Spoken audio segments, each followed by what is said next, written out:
So, ito yung strategy na gusto kong ituro sa inyo, no? Tinatawag ko tong Market Maker Shift or MMS model. So, itong strategy na ito is, for clarification, is not part of our Module 3, no? Kasi yung Module 3 is yung pinaka-bread and butter na strategy ko na ginagamit talaga and proven and tested na talaga throughout the years. So, yung mga strategy sa Module 3 is my own crafted and high-performing strategy. No? Ito naman is one of the high-performing and efficient strategy na nagamit ko pero di siya fit sa personality ko as a trader. Kaya ito is ngayon ituturo ko sa inyo ng libre, no? So, again, this is not part of Module 3. So, Market Maker Shift or MMS model. So, ano ba yung setup nito? Sinabi dito na mark high and low of the previous session. There will be a previous session levels. Wait for one previous session level to be the taker. This is considered to be the liquidity sweep, no? Yung itinuro ko sa Module 1 at saka Module 2 is ma-apply natin sa MMS model. Then wait for the market structure shift na ituturo ko naman sa inyo kung ano yung mukha ng MSS, no? And our entry condition after one previous session level is taken and MSS occurred, then trade is entered in the MSS direction at the close price of the 5-minute candle causing the MSS. So, yung time frame na gagamitin natin dito sa strategy na to is 5 minutes time frame. And the stop loss condition, buy and sell liquidity level above and below the MSS, no? So, yung swing high and swing low will be the stop loss. And may mga tendency na sobrang lalaki ng stop losses or range ng stop loss. So, naglilimit lang ako ng 20 pips, no? So, above 20 pips, hindi na natin i-take yung trade. And also, for take profit condition is 1 to 2 hour lang. 1 is to 2 hour lang yung take profit natin. And then, session definition, no? So, sa Asian session naman is 20 to 3 a.m. New York time, no? And then pag set up ng time range is nandito sa baba. Itong time zone na to. So, yung default is naka UTC lang, no? And then we will change it to New York time para ma-set up natin tong 20 to 3 a.m. New York time. So, i-click natin to and then find the New York time. Ito, UTC -4. So, ito yung New York time. So, isi-set up na natin yung time natin. And then, yan, na-set up na, no? UTC -4 na. So, magdi-differ na siya dito sa baba. Then, sa London session naman is where the strategy na i-execute natin. So, yung previous session, yung Asian session is gagamitin natin as liquidities kasi dito na tayo magte-trade sa London session. So, yung open time window ng trading session natin is from 3 a.m. to 8 a.m. New York time. So, 12 hours lang yung pagitan ng New York tsaka Philippines. So, kung 3 a.m. doon sa New York is 3 p.m. dito. So, magiging 3 p.m. to 8 p.m. Philippine time yung setup natin, no? As well as sa New York session naman is 8 a.m. to 17 New York time, no? So, ayun. So, na-set up na natin yung time range natin or yung time natin, no? And then we will move to the application. So sa application naman is ginagamit natin to para ano yung setup na hahanapin natin. So ito is Asian session. So kumbaga itong range na ito is 20 to 3 New York time range nyo or New York time frame. Yan. So ito yung range ng Asian session. And also, ano nga yung setup natin? Mark high and low of the previous session. This will be the previous session levels, no? So i-mark na natin ang high and low. Ito yung high ng previous session at ito naman yung low.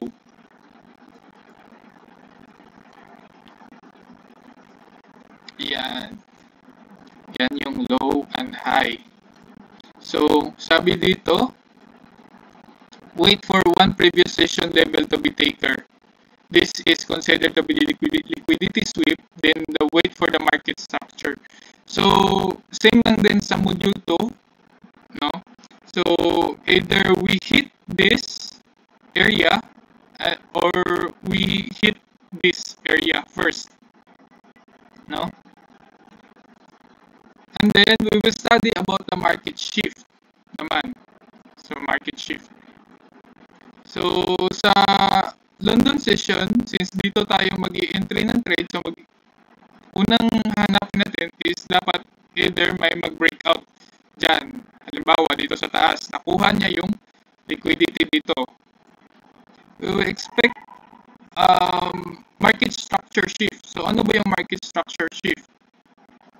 Ito yung mga shift na pag nabasag ito is magiging reversal na yung trade. Halimbawa, pag nabasag ito at saka nag-close yung candle is malaking possibility na magre-reverse na yan. Pupunta na yan dyan. No? So, ito yung market structure shift. So, halimbawa, nag-create pa siya ng low dito, tapos nag-create na siya ng high. So, yung magiging bagong market shift natin na babasagin is itong low na to.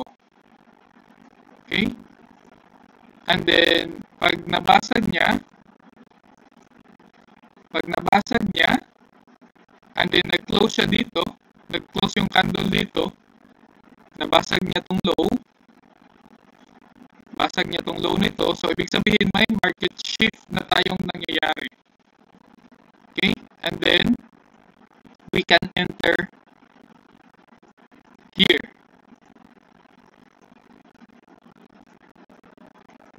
We can now enter here. Okay? So, 1:2 lang yung range natin. Yan.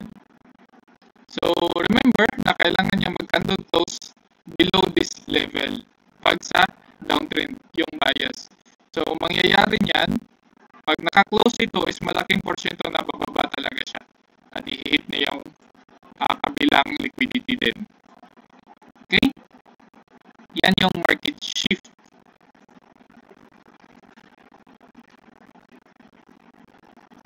Market shift structure, no? So, pag may makita kang market shift structure is ibig sabihin malakas talaga yung counter trend.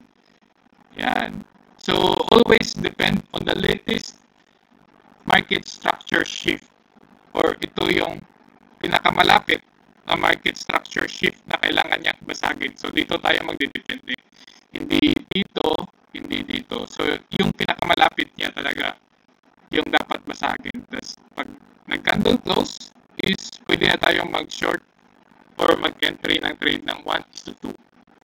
So, ito naman yung sa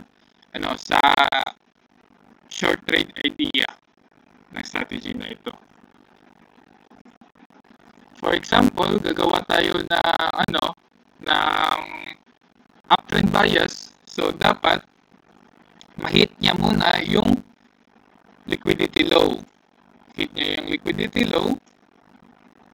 And then, we will wait for, then pagka ganito, is maghahanap na tayo ng possible market shift. Okay? Yan, market shift 1 and market shift 2.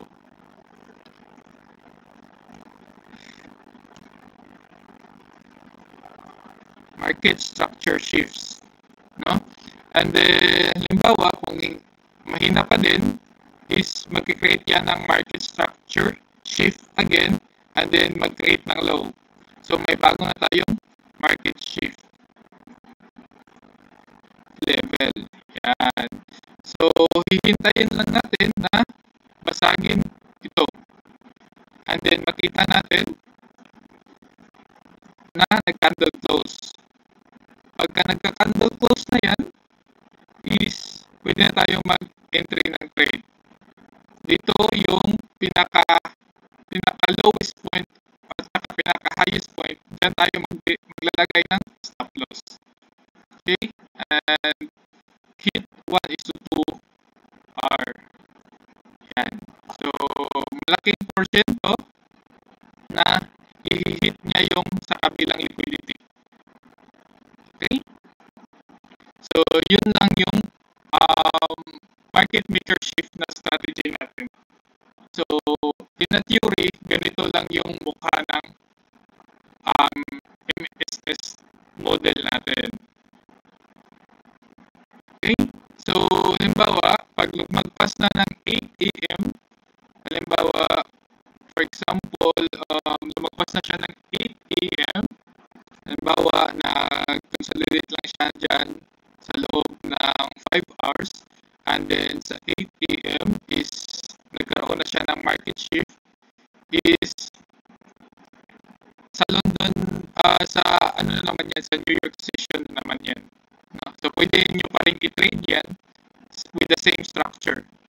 So, ako is nasa London lang ako nag-trade nung ginagamit ko itong strategy na ito. Pero, pag available kayo sa New York session naman from 8 PM to alas 5 ng umaga dito sa Pilipinas. So, same scenario lang din. May market structure shift na binasag.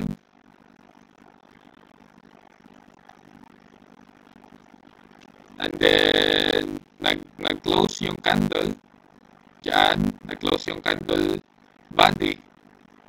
Diyan, is pwede nyo yung i-trade yan 1:2. Same scenario lang din, pero sa New York session na tayo nag-trade. So, malaking porsyento din na babasagin niya yung sa kabilang liquidity. Okay, same scenario lang din sa uptrend. So this time, we will apply what we learned sa real market condition. So, nandito ngayon tayo sa FX Replay. So, we dated this March 10, 2023, no? So, itong data na to is from March 10, 2023. So, nandito tayo sa 5 minutes. Para mas madali lang nating mahanap yung liquidity high at saka liquidity low ng mga session is pwede tayong gumamit ng indicator. So, sa indicator is hanapin nyo lang sa trading view yung mga session indicator. Kahit anong session indicator is same lang din yung purpose niyan. Okay? So, i-click natin. For example, nandito tayo sa FX Replay. Hanapin nyo lang yung mga session indicator niyan. Yan. Para mas madali nating i-plot yung mga time range. Okay? So, for example, dapat yung range down natin is mag-start ng 20 ng New York time. So, ito yung 20. Dito mag-start yung session natin. No? So, highlight lang natin para mas klaro. Yan. So, 20. So, eksakto na to. Is yung session 00. And then, papuntang 3 New York time. Okay? So, sa 3 is 5 plus 3. So, 0 to 8 yung settings ng indicator na ito. So, now we have Asian range from 20 to 3 New York time. Okay? So, ito yung high and low na hinahanap natin na dapat maliquidate. Okay? Then set up din natin yung window trading time natin na sa London session, no? So kung itong 8 is 3 New York time, we will set it at 8. Magsisimula yung London session or yung trading window time natin. And then mag-end ng 8 din, no? So 3 plus 5 equals 12, no? So we have 5 hours trading window kasi yung London session natin is 3 to 8 New York time. Okay? Ngayon is ito na yung setup natin sa trading view dapat, no? So we have high and low, and then we have market session na Asian session, and then pagka 3 AM is maghanap na tayo ng setup. So ito yung live trade execution ng MMS model or the market maker shift model, no? So we will wait na may mahit. Yan. Nag-extend pala tayo ng time, no? Taglit. So hindi dapat to 7 lang dapat to. And then 7 and then 11. Yan. So as we can see, mayroon tayong nakitang liquidity sweep dito sa taas. Then ngayon, maghahanap tayo ngayon ng pinakamalapit na market structure shift. Diba? Ito yung market structure shift. So, para hindi kayo malito, yung mga market structure shift, ito yung mga pivot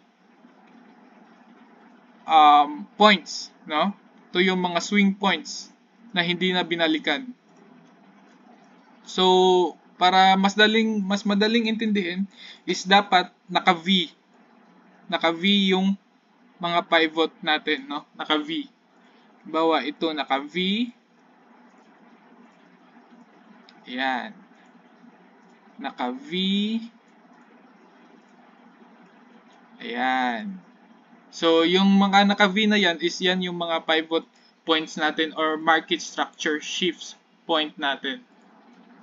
Since nakita na natin na may liquidity dito, is maghahanap tayo ng pwedeng basagin na market structure shift na pang MSS natin, no, na gagamitin to confirm our trading idea. So, ito yung pinakamalapit na market structure shift. So, ito yung hinihintay natin na mabasag kasi nakuha yung liquidity dito sa taas. So, we'll see. Dapat nag-body candle close. So, ito is weak lang. So, dapat maghihintay tayo na may candle na babasag dito. No? So, body candle close yung hinahanap natin. Yan. At this moment, may body candle close na tayong nakita. So, we can enter this trade. Okay? So, pinaka-high liquidity point or pinaka-high na point na dyan natin isi-set yung stop loss natin. And then, pasok siya sa range kasi 17.4 lang yung range na ito. So, paglagpas ng 20 is hindi na natin to iti-trade. So, it's valid strategy. And then, we will set it to 1:2. Okay? So, we enter the trade. Market. Yan. So, now we have trade entry now. So, tingnan natin kung mag-over or may hit niya yung 1:2 natin. Ayun, na-hit niya naman. No? So, yun yung trade 1 na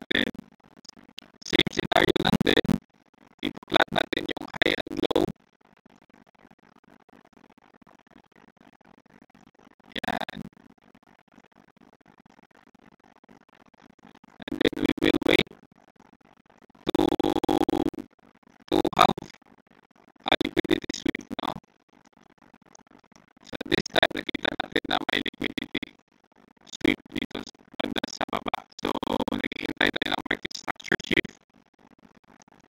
Yan, gumawa siya ng new low. So ito yung pinakamalapit na magiging market structure shift. So dyan tayo maghihintay kung mag-break niya with body candle close. Okay. Yan, may body candle close na tayo. So pwede na tayong mag-entry ng trade dyan dito sa pinaka-maximum swing low, yung palaging stop loss. And then pasok siya sa stop loss criteria natin kasi hindi siya umabot ng 20 pataas. So 12 lang siya. And then this is up 1:2. Okay. So we enter trade, and then we will see kung i-hit niya yung 1:2.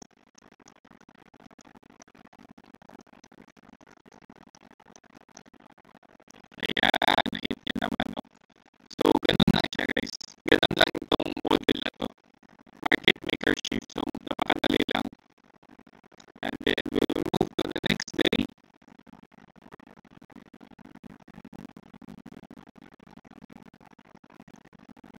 Same scenario lang din. Flat down the high and low.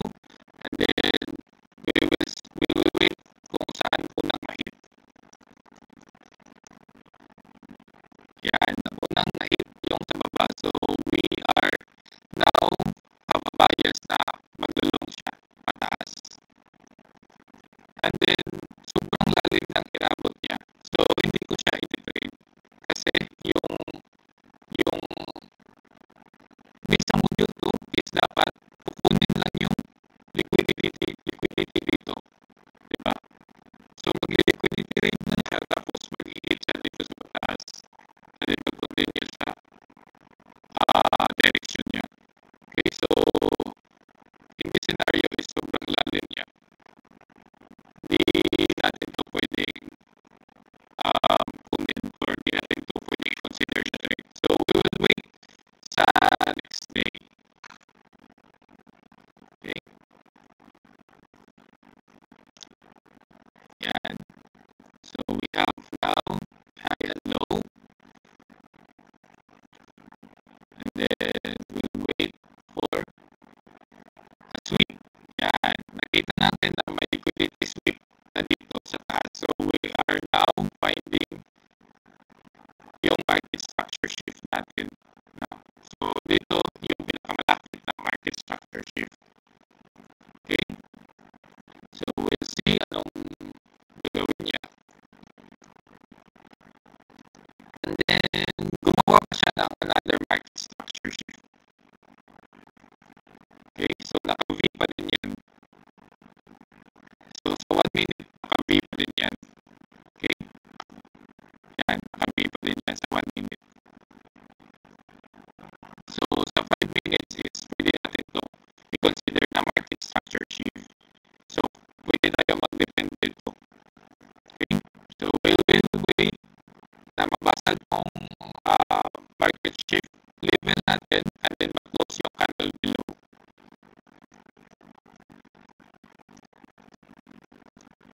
Yan, nabasag na. So nag-close na siya with body candle.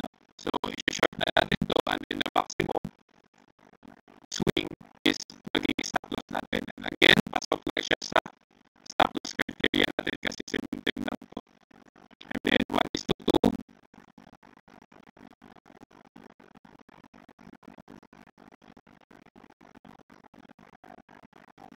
Yan.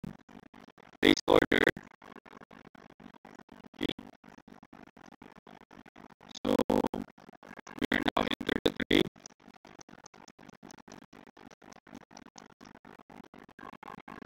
Ayun,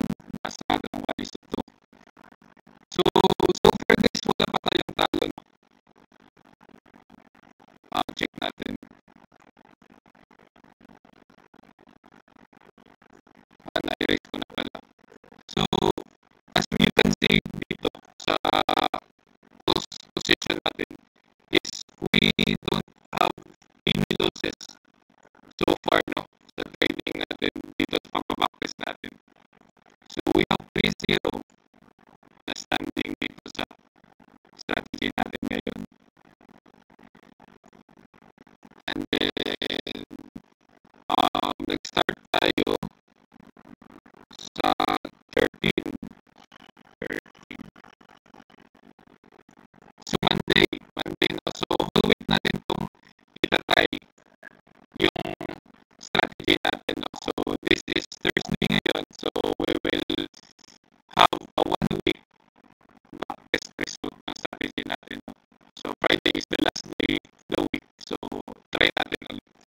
So, ano yung magiging result. So far we have 3-0 na, no? Na 1:2. So, we have 6 star already. And then, paulit-ulit lang. Antayin natin kung saan unang mabasag. Then, ito na nabasag niya yung sa taas. So, we have a bias now of a downtrend. So, ngayon maghahanap tayo ng market structure shift area. So, ito is the first. Ito yung pinakamalapit. And then, nag-create ng another market structure point. Yan. Okay. Naka-V kasi ito. Yan. Diba? Naka-V. So, counted siya as market structure shift. So, dito tayo ngayon mag-base kung mahit niya tapos nag-candle close. Bali candle close. Okay.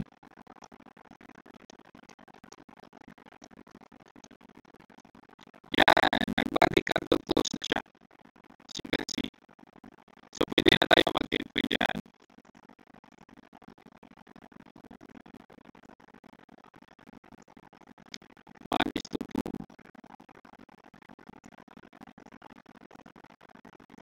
So, we'll see anong magiging performance or magiging result nito. And again, there you have it, guys. We have 100% win rate sa backtest natin ngayon, no? So, apat yan na trades that week, no? Sa this date, no? March 17, 2023. So far wala tayong talo dito sa pagpapaktis natin. So, yun lang yung strategy natin ngayon, guys. I hope na nag-gets nyo yung tinuturo ko. And also, during that time is ginagamit ko yung pair na ito is for Euro, USD, and GBP USD lang yung fit sa strategy na ito, no? So, if you trade Forex, so you can utilize this Euro USD and GBP USD sa strategy na ito na MMS model or market maker shift na model natin. So, high win rate yung strategy nito kay UUSD at saka GU based on my previous performance, no? So, ginagamit ko siya last 2023 to 2024. Kaso lang, hindi talaga nag-fit yung strategy sa